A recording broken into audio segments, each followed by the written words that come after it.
que habitas sob a proteção do Altíssimo, que moras à sombra do Onipotente.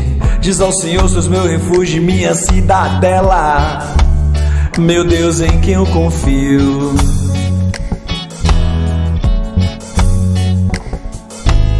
É Ele que te livrará do laço do caçador, da peste perniciosa. Te cobrirá com suas plumas, sob suas asas encontrarás refúgio. Sua fidelidade te será um escudo de proteção, meu Deus em quem eu confio.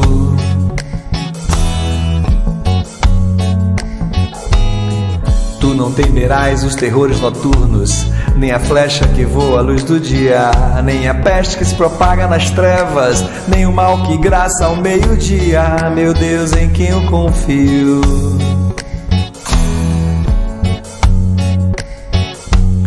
Caiam 1000 homens à tua esquerda e 10.000 à tua direita, tu não serás atingido, porém verás com teus próprios olhos, contemplarás dos pecadores o castigo, meu Deus em quem eu confio.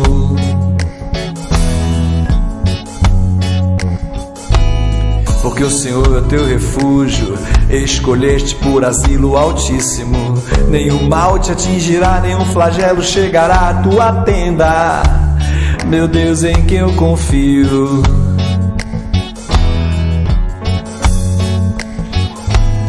Porque os seus anjos Ele mandou que te guardem em todos os teus caminhos. Eles te sustentarão em suas mãos, para que não tropeces em alguma pedra, meu Deus em quem eu confio.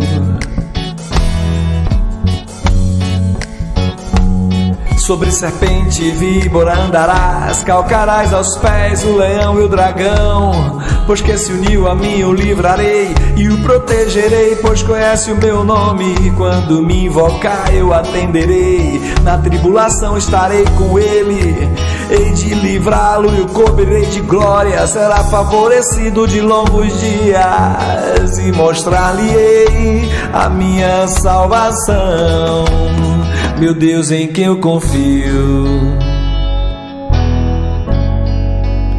Meu Deus em quem eu confio.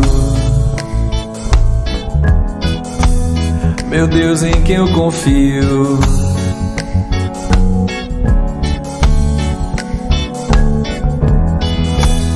Meu Deus em quem eu confio.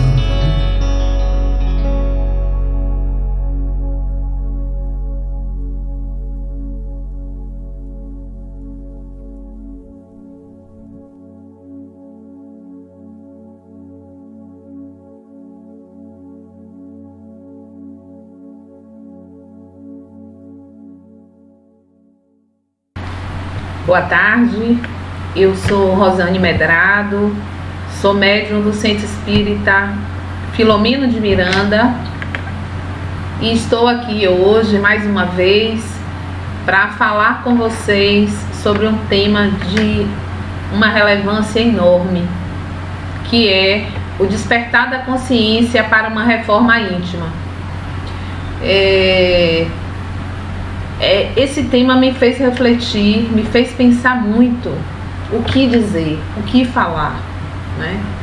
Porque é algo muito subjetivo, mas que ele tem uma extensão enorme na vida prática e na nossa evolução como pessoa, como espírito.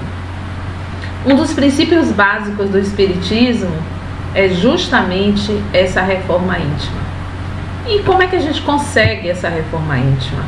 A gente consegue atingir essa reforma íntima através do despertar da consciência, do entendimento de quem somos, para onde vamos, o que é que nós queremos para a nossa vida. Essa evolução é que nos leva a conseguir nos autoconhecermos e, a partir daí, identificar nossos pontos fracos, nossas fragilidades, nossos pontos a serem melhorados a cada dia. É importante lembrar que essa mudança interior, ela se dá de forma gradativa, cada um com seu tempo, cada um no seu momento, cada um no seu ritmo, mas sempre caminhando. Sempre a gente evolui. Mesmo que de forma lenta, mesmo que caindo, levantando, todo esse movimento nos leva à evolução. Então é importante que a gente se lembre da máxima maior de Jesus Cristo, que é a evolução moral. O Espiritismo é uma doutrina que ele prega justamente essa evolução moral, o que torna o espírito um ser superior é a moral. Nada mais importa nesse caminhar do espírito, apenas essa evolução moral. Os nossos atos,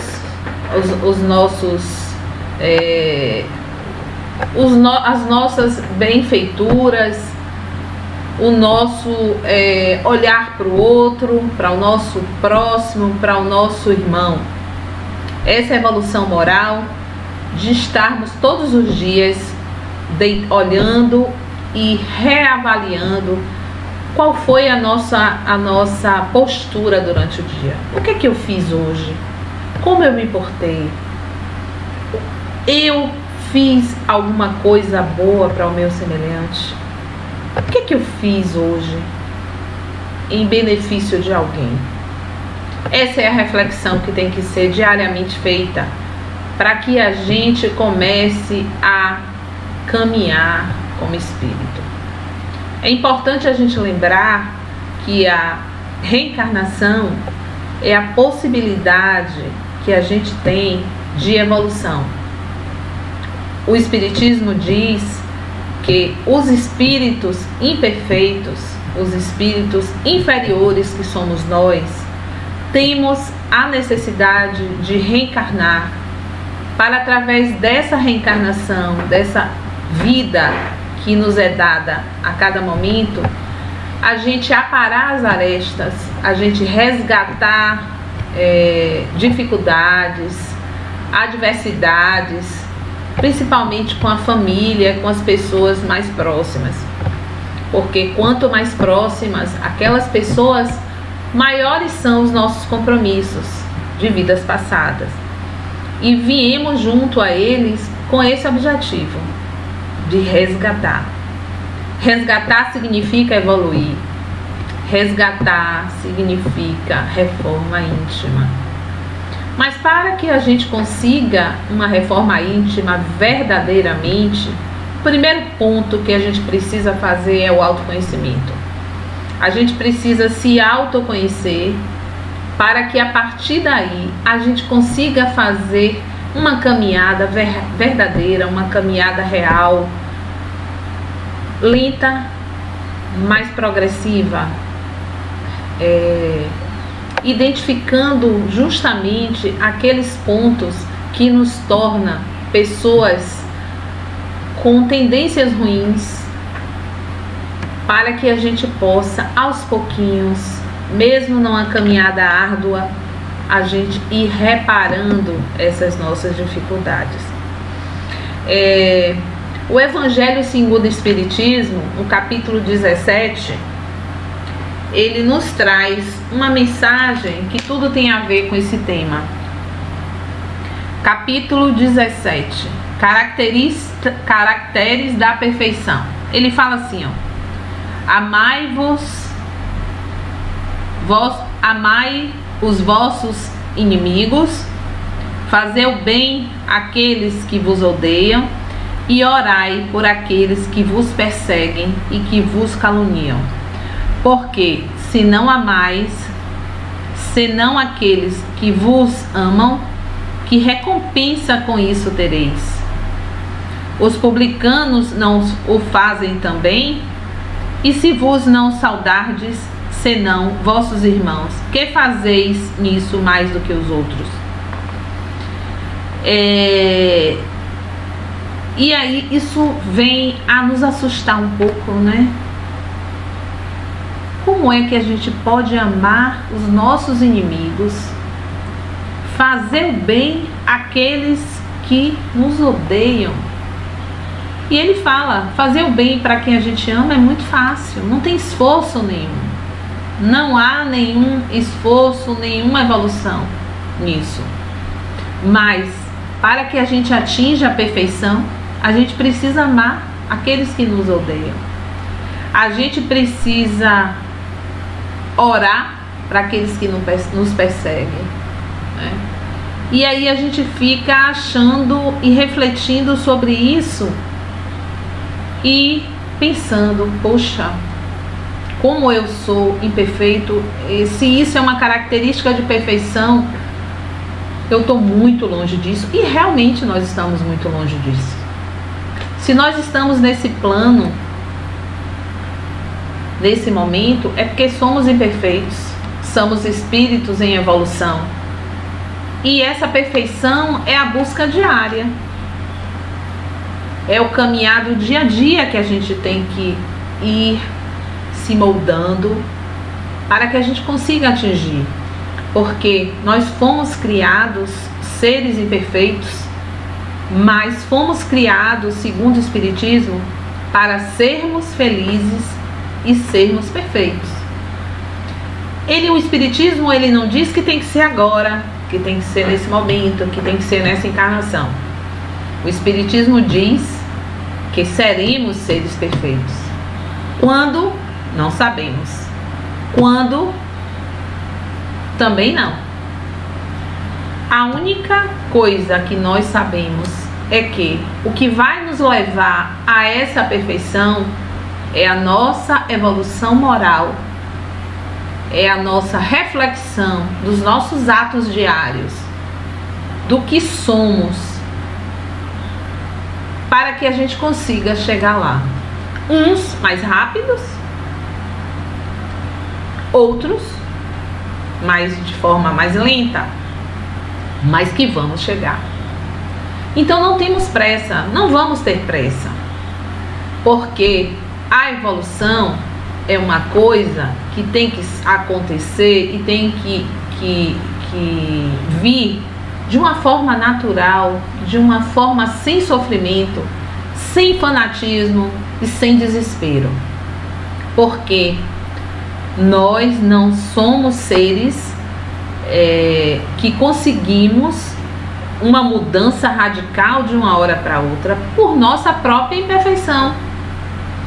Então, não adianta a gente querer caminhar além do que nossos passos alcançam, porque cada um tem seu momento. E caminhar de forma lenta não quer dizer não caminhar. Caminhar de forma lenta, mas intensa, verdadeira, de forma que a gente possa realmente estar evoluindo um pouquinho. Não precisa evoluir muito, não. A gente precisa só evoluir hoje um pouco mais do que ontem. Vamos fazer um trabalho de reflexão diária. No momento que a gente tiver aquele tempinho de reflexão, no nosso cantinho de reflexão, seja na hora de dormir, seja na hora de acordar, seja naquele momento que a gente nos permita fazer essa interiorização do que fizemos, do que pensamos, dos atos que nós cometemos naquele dia. O Evangelho segundo o Espiritismo, nesse mesmo capítulo, capítulo 17, ele descreve o homem do bem.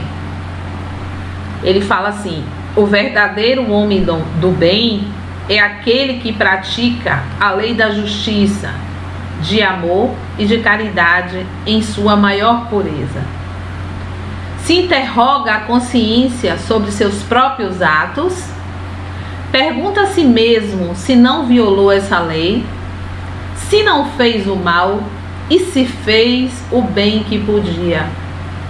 Se negligenciou voluntariamente uma ocasião de ser útil, se ninguém tem o que reclamar dele, enfim, se fez a outrem tudo o que queria que se fizesse para com ele. Olha que coisa profunda, né? a gente conseguir atingir essa máxima do homem do bem. Mas a gente vai conseguir, porque nós viemos ao mundo para atingirmos a felicidade. E não existe felicidade se não nos transformarmos nesse homem do bem. Esse homem do bem que pratica a lei da justiça, a lei do amor e da caridade na sua maior pureza. Olha que profundo. Se interroga na sua consciência sobre seus atos e pergunta se não violou essas leis e se não deixou passar a oportunidade de fazer o bem, porque às vezes não, muitas vezes as oportunidades estão batendo a nossa porta, estão dizendo: aproveite, venha, eu estou aqui, e a gente deixa passar. Porque não quer sair da nossa zona de conforto, porque somos egoístas, porque somos individualistas, materialistas, e a gente deixa passar a oportunidade de ajudar alguém. E essa caminhada para o homem do bem vai se distanciando a cada dia. Ele completa aqui, ó: tem fé em Deus, em sua bondade, em sua justiça e em sua sabedoria. Sabe que nada corre sem a sua permissão e se submete em todas as coisas à sua vontade. O homem do bem, ele tem fé no futuro, por isso coloca os bens espirituais acima dos bens temporais. É interessante que quando a gente para refletir, a gente muitas vezes faz planos para a nossa vida para um tempo que não é o espiritual. Se somos seres espirituais, somos seres imortais. E quando nos despojamos desse corpo físico e voltamos para a erraticidade, para o mundo espiritual, a vida continua. Só que mesmo pessoas espíritas que têm um conhecimento, que estudam sobre isso, muitas vezes não fazem planejamento de vida para daqui 400 anos.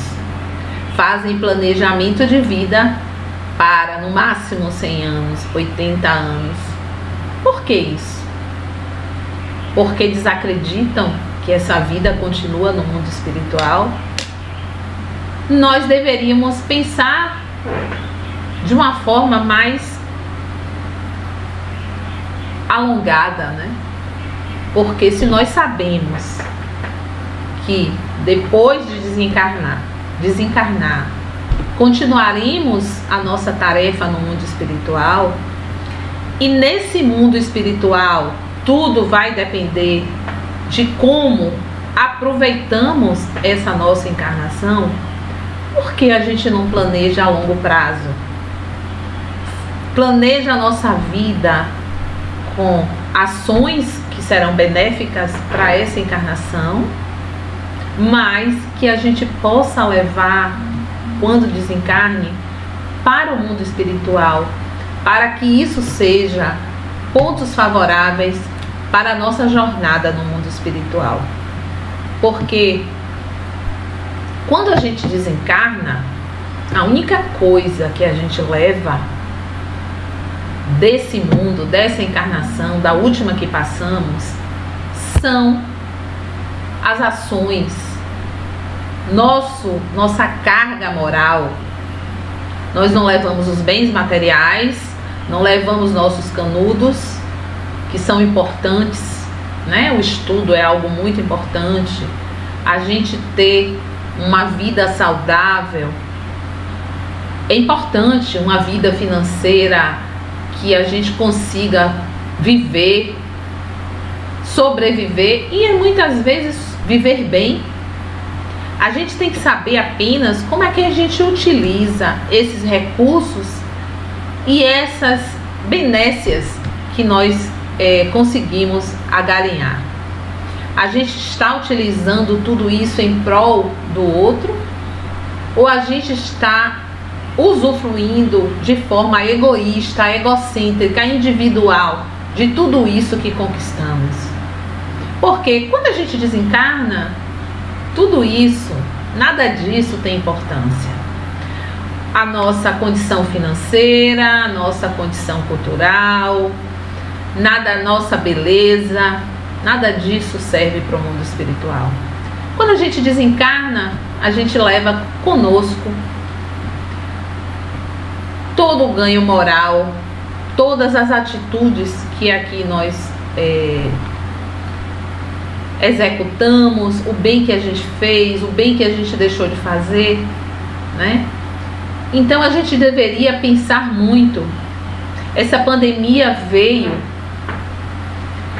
como algo muito doloroso, como algo muito difícil, que ainda continua, mas ela veio para despertar em nós essa consciência. É um momento que veio para nos mostrar que, apesar de todo o avanço tecnológico, de toda a evolução de informática, dos avanços de mídia, de comunicação, que a gente sabe que hoje a comunicação se dá de uma forma muito rápida, muito célere. Acontecimentos que estão sendo vistos em um país, em questões de segundos podem ser transmitidos para outro continente, para outro país, coisas que alguns anos atrás não se conseguia, era tudo muito lento, tudo muito demorado. Então conseguimos avançar na ciência, conseguimos avançar na tecnologia, conseguimos avançar em tudo isso, mas nós, com essa pandemia, nós podemos ver que nada disso adianta, porque quando a doença chegou, um inimigo invisível, que foi o vírus, ele acometeu todas as pessoas de forma indiscriminada, não se portando, não tendo como critério condição financeira, condição social, condição cultural, etnia, religião, nada disso. Os avanços tecnológicos não conseguiram impedir que a pandemia chegasse, e toda essa evolução dos mundos, a evolução física, não foram capazes de limitar o acesso desse vírus a todas as pessoas. Ele veio mostrar ao mundo que a gente precisa despertar a consciência, que a gente precisa refletir o que estamos fazendo aqui.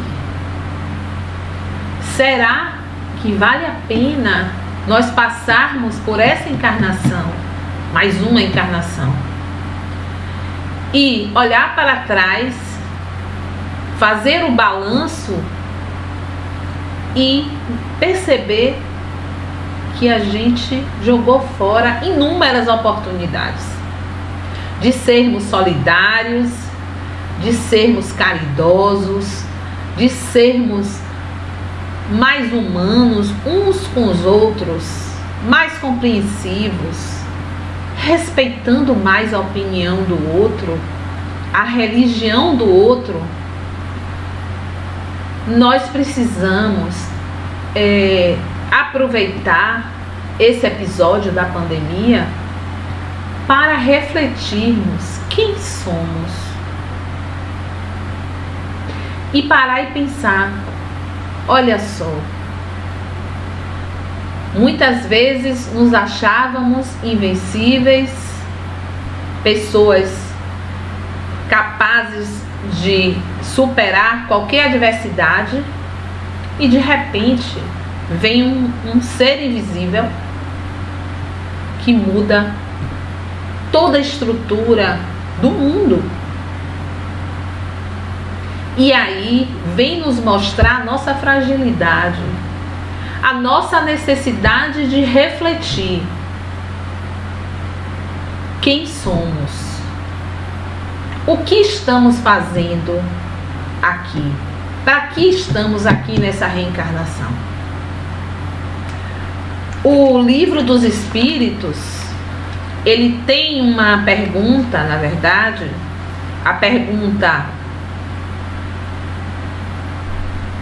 918, que faz parte também dos caracteres do homem do bem, e ele pergunta aos espíritos: por que sinais se pode reconhecer no homem o progresso real que deve elevar seu espírito na hierarquia espírita? E o espírito responde: o espírito prova sua elevação quando todos os atos de sua vida corporal são a prática da lei de Deus, e quando compreende por antecipação a vida espiritual. O verdadeiro homem do bem é aquele que pratica a lei de justiça, de amor e de caridade com sua maior pureza. Se interroga sua consciência sobre os atos realizados, se pergunta se não violou essa lei, se não fez o mal e se fez todo o bem que podia. Se ninguém tem nada a se lamentar dele, enfim, se fez ao trem tudo aquilo que queria que outros lhe fizessem. Então é muito simples. Eu não sei como ser bom, o que é fazer o bem. Pare, reflita e pergunte para você mesmo: nessa situação, como eu gostaria que fizessem comigo? Como eu gostaria de ter sido tratado? E aí estará a resposta. Quando você conseguir perceber que o que Deus quer é que nós façamos ao nosso semelhante o que nós gostaríamos que fizessem com nós, aí estará a nossa resposta do que é fazer o bem. E sem o conhecimento de si mesmo, sem reflexão diária, nós não vamos conseguir essas respostas. Ele fala aqui na pergunta 919, qual é o meio prático e mais eficaz para se melhorar nessa vida e resistir sem arrastamentos do mal? E ele responde: um sábio da antiguidade vos disse: conhece-te a ti mesmo. Compreendendo toda a sabedoria dessa máxima, porém, a dificuldade está precisamente em se conhecer a si mesmo. Qual o meio de se conseguir se conhecer a si mesmo? E ele responde: fazei o que eu fazia na minha vida sobre a terra, quando ele estava encarnado.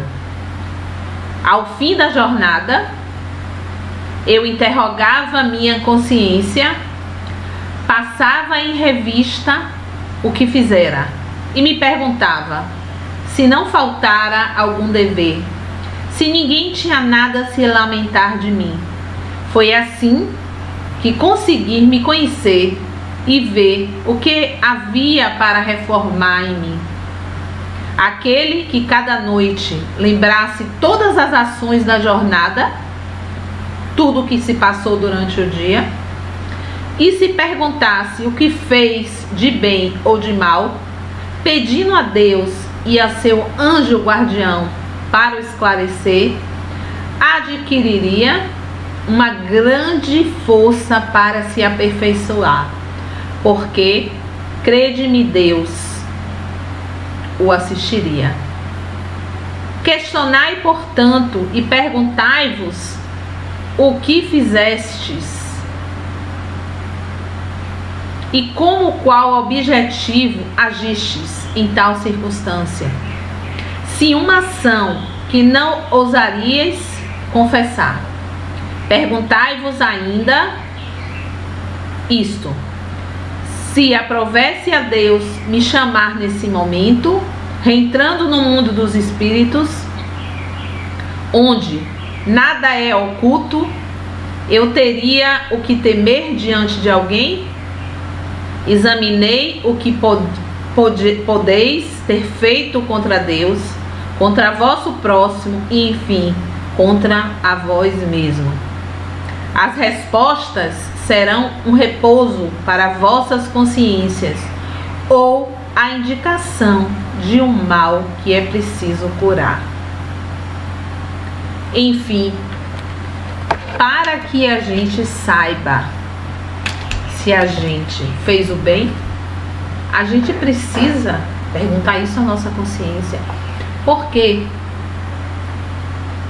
no fundo da nossa essência nós sabemos, sim, as nossas fragilidades, as nossas deficiências, a nossa essência.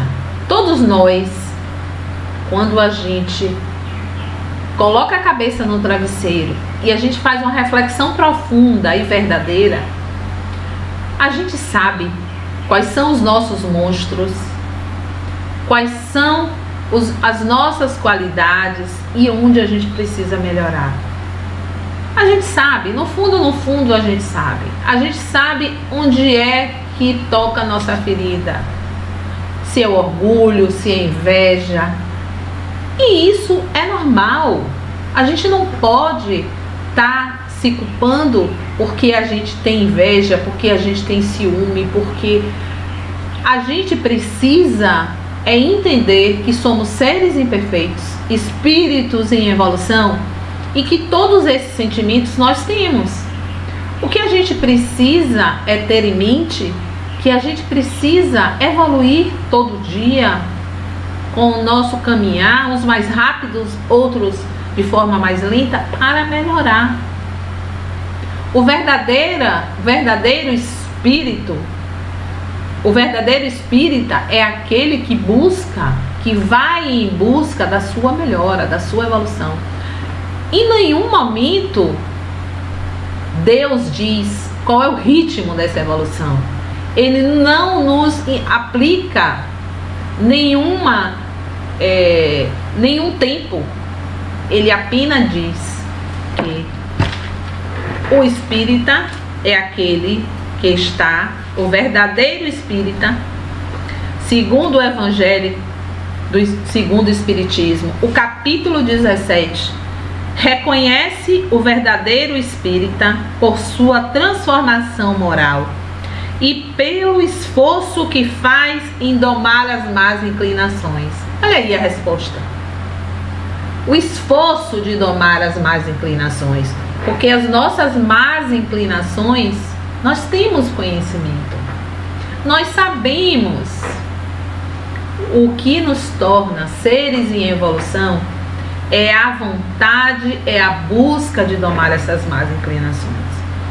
Porque nós sabemos que na escala evolutiva dos espíritos, nós temos 3 categorias de espíritos. Nós temos aqueles espíritos que são denominados espíritos puros, que são aqueles espíritos que estão no grau máximo de perfeição, que não precisam mais reencarnar.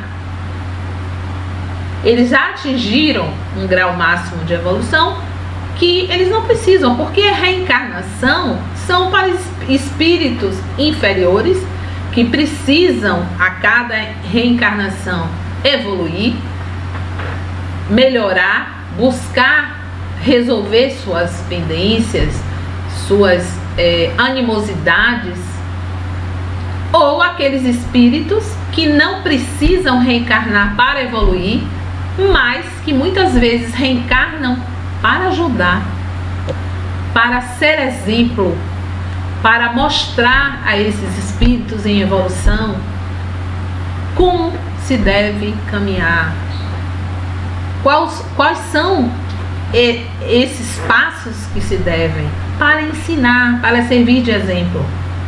Jesus foi um espírito desse nível. Jesus foi um espírito puro que veio à Terra para ensinar, com suas pregações, com suas passagens bíblicas, com suas atitudes, com todo o seu caminhar, com sua morte. Ele veio para ensinar, para ser exemplo. Ele não precisava reencarnar. Ele veio para nos ensinar. Como existem outros espíritos, que são espíritos puros, que vêm aqui à Terra ou a outra dimensão para ensinar. Mas eles não têm a necessidade de reencarnar como forma de evoluir. Temos também na escala evolutiva os espíritos chamados de bons espíritos. São aqueles espíritos que têm o desejo de fazer o bem, que são ricos nessa bondade, nessa humanidade, nesse auxílio ao próximo. Ainda não atingiram essa evolução dos espíritos puros, mas são dotados de benevolência. Esses espíritos estão nesse processo ainda de evolução, mas no estágio mais avançado, porque trazem consigo toda essa benevolência em sua alma. E temos também nessa escala de evolução que são os espíritos chamados de imperfeitos, que somos nós. São os espíritos inferiores que são dotados de egoísmo, de orgulho, de inveja, de ciúme, de todos esses sentimentos que nos tornam inferiores e que muitas vezes permeiam o nosso ser, dificultando nossa evolução. Vamos conseguir tirar todos esses atributos de más inclinações de nós espíritos imperfeitos de uma forma rápida, de uma forma voraz? Não vamos conseguir. Para que a gente consiga uma evolução verdadeira, nós temos que ter calma, nós temos que ter paciência com nós mesmos, nós temos que ter tranquilidade, porque se a gente entrar num processo de fanatismo, de querer evoluir, de querer correr além do que a gente pode, porque nós somos seres imperfeitos, a gente vai entrar num momento de sofrimento enorme, porque nós não vamos conseguir. Ninguém muda totalmente de uma hora para outra. Por isso é que a gente precisa reencarnar tantas vezes, até que a gente consiga atingir um grau de pureza, de evolução, que um dia vamos conseguir. Mas a gente precisa ter calma. Vamos caminhar com os nossos passos. Não vamos querer caminhar com o passo do outro. Cada um tem seu tempo, né? A questão também do Livro dos Espíritos, a 914A, ele fala assim, ó, que ao final de cada dia a gente deve interrogar nossa consciência, fazer uma análise do que a gente fez no dia e, a partir daí, tendo a autoconsciência do que nós cometemos, a gente buscar no outro dia fazer diferente. O que é que hoje eu consegui fazer de melhor do que ontem. Isso é o processo de evolução, né? O autoconhecimento, a autoestima, né? E ele fala assim, que quando entramos no Espiritismo, adquirimos conhecimento que nos desperta. Quando o Espiritismo entra em nós, assumimos o compromisso de modificar a nossa forma de viver, deixando de responsabilizar os outros. Muitas vezes nós temos a tendência de colocar a culpa de nossas falhas no outro. Eu fiz isso porque o outro fez aquilo comigo, eu sou assim por culpa dos meus pais, que não me ensinaram, que não me deram exemplo, que falharam comigo na educação. Se eu sou egoísta, foi porque eu aprendi isso vendo como espelho alguém da minha família. A gente nunca para olhar para dentro de nós e analisarmos por que eu sou assim. Sempre é muito mais fácil colocar a culpa no outro. Por que a gente tem que ser o tempo todo reativo? Se a gente reclama que o outro se comporta daquela forma e a gente diz que está errado, que o outro se comporta de forma errada, e eu rebato na mesma moeda, eu estou sendo igual. Eu estou me comportando como ele se comporta, que eu critico. Ah, mas eu me comportei assim porque ele foi assim comigo. Então, que moral eu tenho para criticar aquela outra pessoa se eu me comporto igual? A nossa luta diária é para que a gente seja melhor do que a gente pode. Eu preciso chegar ao máximo da minha capacidade de ser do bem. Eu preciso buscar na minha essência essa força para que a gente vá se transformando lentamente. Porque se eu me comporto igual, eu estou sendo igual. Muitas vezes a gente sai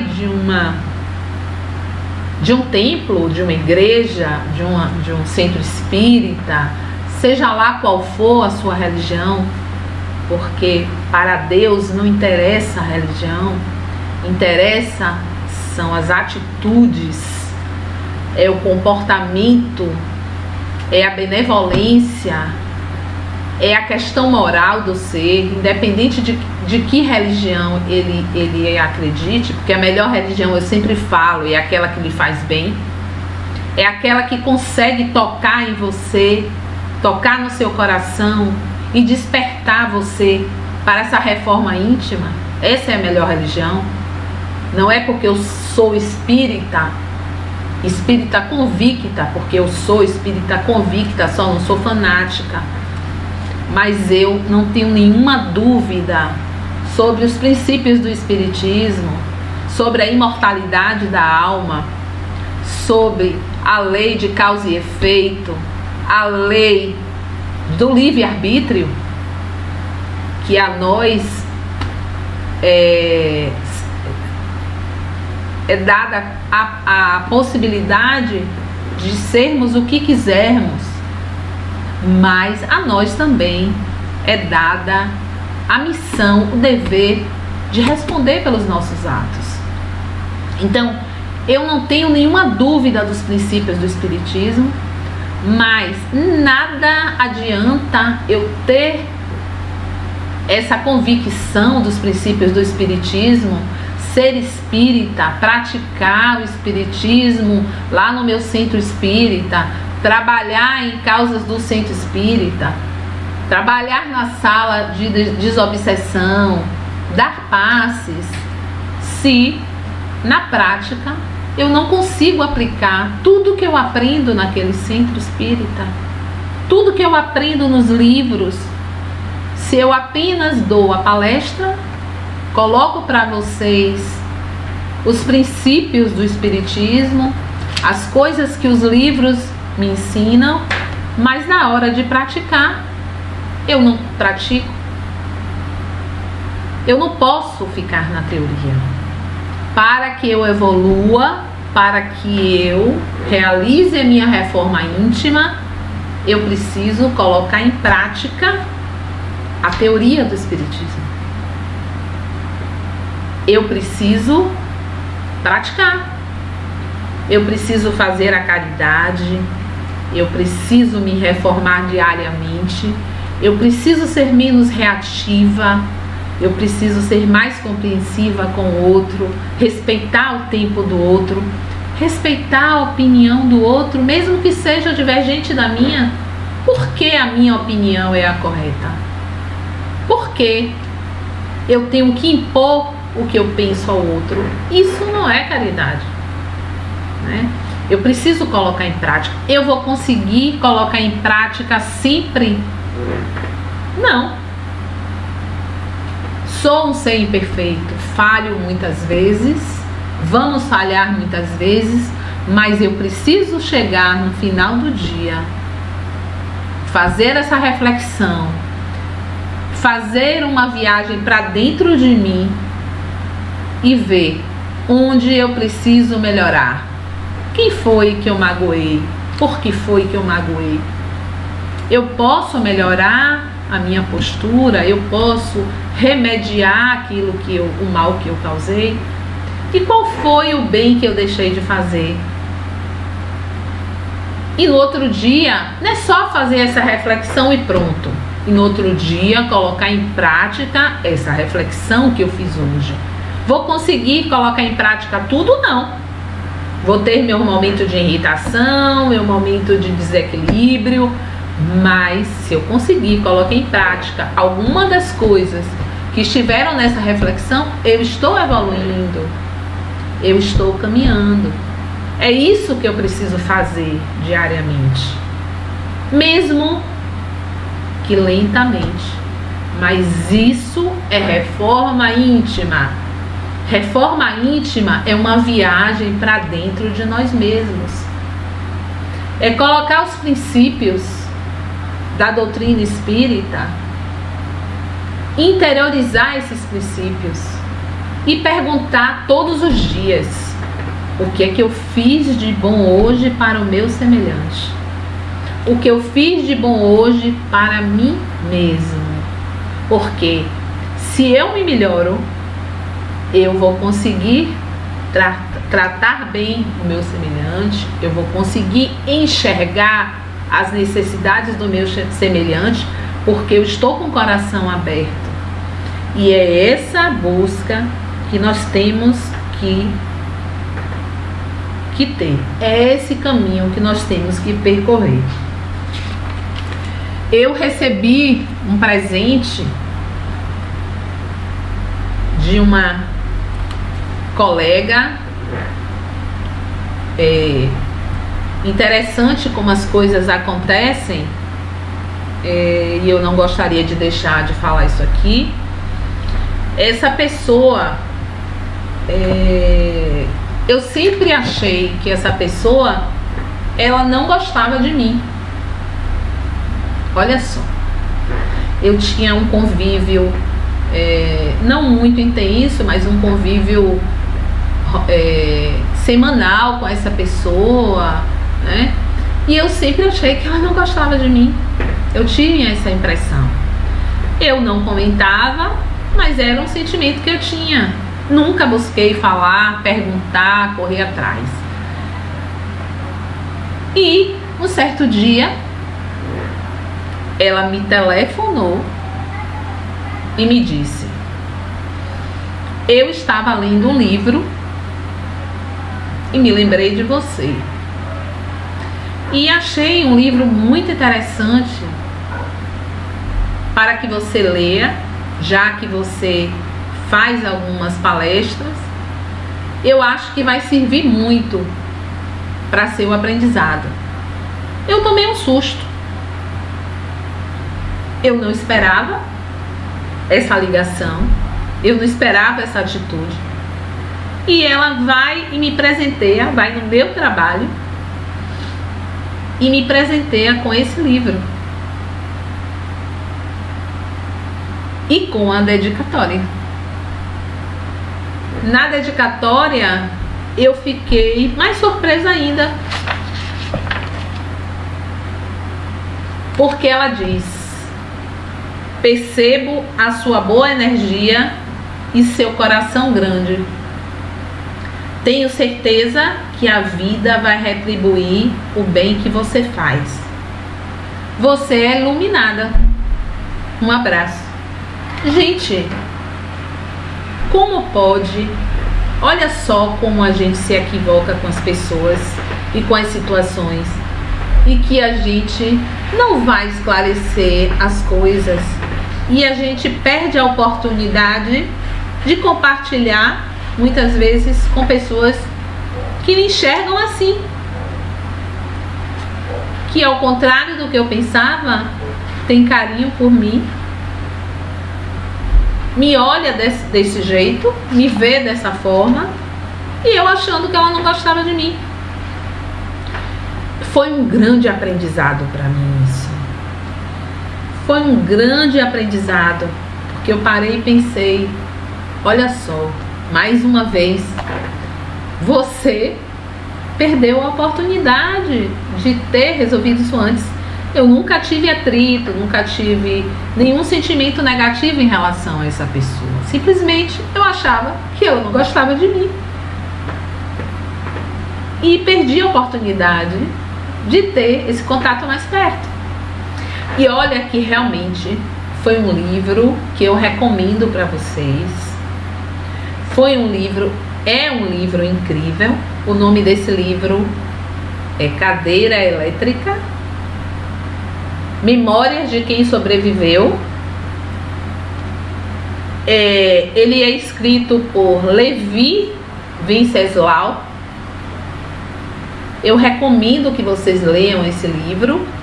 É a história de um jovem de 23 anos que no dia do seu aniversário de 23 anos ele sofreu um acidente de carro e ficou tetraplégico. E ele conta aqui toda a sua caminhada. Ele escreve esse livro 7 anos depois do acidente, né, que ele se encontra na cadeira de roda, e ele coloca aqui a sua trajetória durante esses 7 anos e como esse momento difícil possibilitou a ele tanta reflexão. Hoje ele é estudante de psicologia e entrou na faculdade de psicologia depois do acidente. Então, é um relato de superação, é um relato de alguém que nos faz refletir e nos mostrar que as situações difíceis, elas têm objetivos muitas vezes que a gente desconhece. Quantas e quantas pessoas conseguem se tornar mais felizes depois de uma doença grave, conseguem enxergar a família, o amor da família, né? O amor das pessoas que estão em torno de si, conseguem enxergar coisas que quando não tinham passado por dificuldade não conseguia. Alguns pacientes graves de Covid já me relataram que eles nunca tinham parado para pensar de como era importante poder respirar, o simples ato de respirar, de inspirar o oxigênio. E na crise da doença, no momento da doença, eles param para refletir que nunca valorizaram o ar que respirava. Como as outras pessoas que passam por dificuldade, como o Levi desse livro, que começou a refletir sobre várias coisas que ele nunca tinha parado para pensar. O simples fato de andar, de ficar em pé, que a gente não valoriza. A gente acorda pela manhã e a gente não agradece a Deus por estar vivo, por estar com saúde. Quantas e quantas pessoas sofrem, estão sofrendo nos hospitais, nos leitos, né, nas suas casas, e a gente muitas vezes esquece de agradecer. A gente tem o hábito muito de reclamar, de pedir, mas a gente agradece muito pouco. E é importante lembrar que a energia é o que move o mundo. A energia é responsável por tudo. A energia é responsável pelas doenças que nos cercam. Quando a gente está com um campo energético favorável, nem as doenças conseguem nos atingir, nem o mal consegue nos atingir. Quando a gente baixa essa faixa vibratória, essa faixa energética, tanto os nossos obsessores, nossos opositores conseguem atenuar nossas dificuldades, como o próprio ambiente energético desfavorável, a gente consegue acumular tudo que é maléfico. As doenças, as vibrações que são emanadas para nós, de pessoa para pessoa, de espírito para nós encarnados, né? E a própria auto-obsessão muitas vezes nossa, que às vezes as nossas mazelas são trazidas por nós mesmos, por nossa falta de perseverança, por nossa falta de fé, por nossa baixa faixa vibratória. Então vamos refletir sobre a necessidade do autoconhecimento, da necessidade dessa reforma íntima. Vamos nos permitir trazer da nossa essência o que melhor nós temos e o que pior temos também. Vamos deixar isso aflorar para que a gente possa nos conhecer e a partir desse conhecimento a gente possa mudar, a gente possa se transformar. Todo esse momento, vivenciando todo esse momento de pandemia de perto, porque eu vivencio isso de perto há mais de um ano. Eu venho vivenciando isso com os pacientes, que eu trabalho com eles. Isso tem me tocado muito. Eu tenho refletido muito sobre a vida, sobre os valores, né? Tudo isso tem tocado muito e acredito que com todos, muita gente. Agora, é importante que a gente não deixe isso só nos tocar de teoria e que a gente não transforme isso em prática. A gente precisa exercitar, a gente precisa transformar. Não vamos viver só de teoria, de orações bonitas, de palavras decoradas, né? De nos ajoelhar, de irmos para os nossos templos, os nossos centros, os nossos terreiros, seja qual for a nossa religião, e simplesmente sair de lá sem colocar em prática o que a gente está aprendendo naquele lugar. Vamos olhar o nosso semelhante, vamos olhar para o lado, vamos ter mais paciência com o outro, no trânsito, no nosso dia a dia e principalmente em nossa casa, que é o nosso maior desafio. Os nossos próximos, os nossos familiares, as pessoas mais próximas são os nossos maiores desafios. São geralmente os nossos maiores compromissos. Então, vamos repensar, vamos transformar, vamos evoluir através dessa reforma íntima. Eu gostaria de pedir a todos vocês que nesse momento fechassem os olhos e permitissem que a energia do bem, essa energia azul, que nos traga toda paz, toda saúde e toda vitalidade que a gente possa receber, que a gente mereça receber, que a gente permita receber, para que a gente saia hoje daqui melhor do que a gente começou. Que essa palestra, que eu não chamo palestra, mas que eu chamo conversa, possa nos tocar verdadeiramente, tocar nossa consciência, tocar nosso coração, para que a gente possa multiplicar o bem, para que a gente possa ser hoje melhor do que fomos ontem.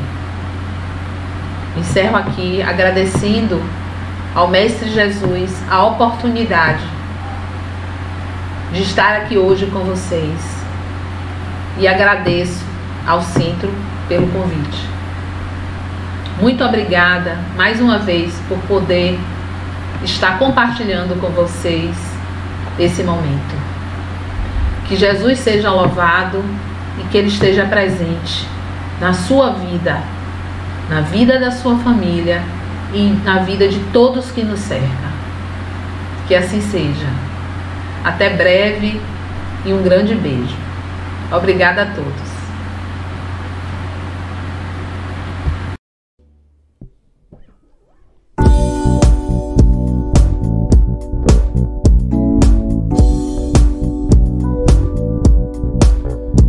Senhor, fazei-me instrumento de vossa paz.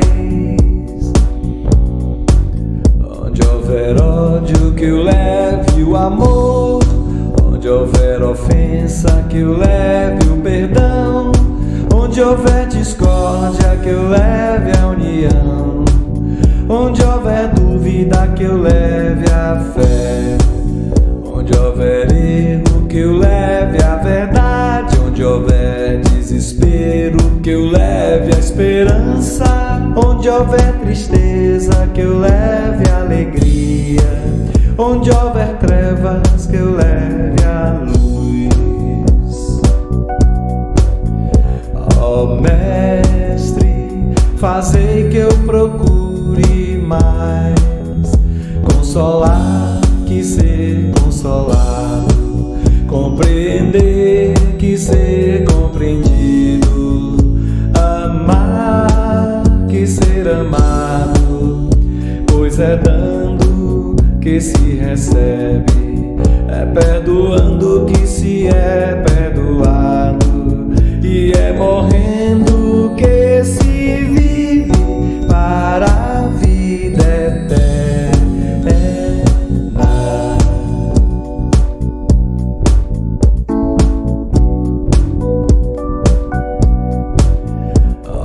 Mestre, fazei que eu procure mais consolar que ser consolado, compreender que ser compreendido, amar que ser amado, pois é dando que se recebe, é perdoando que se é perdoado, e é morrendo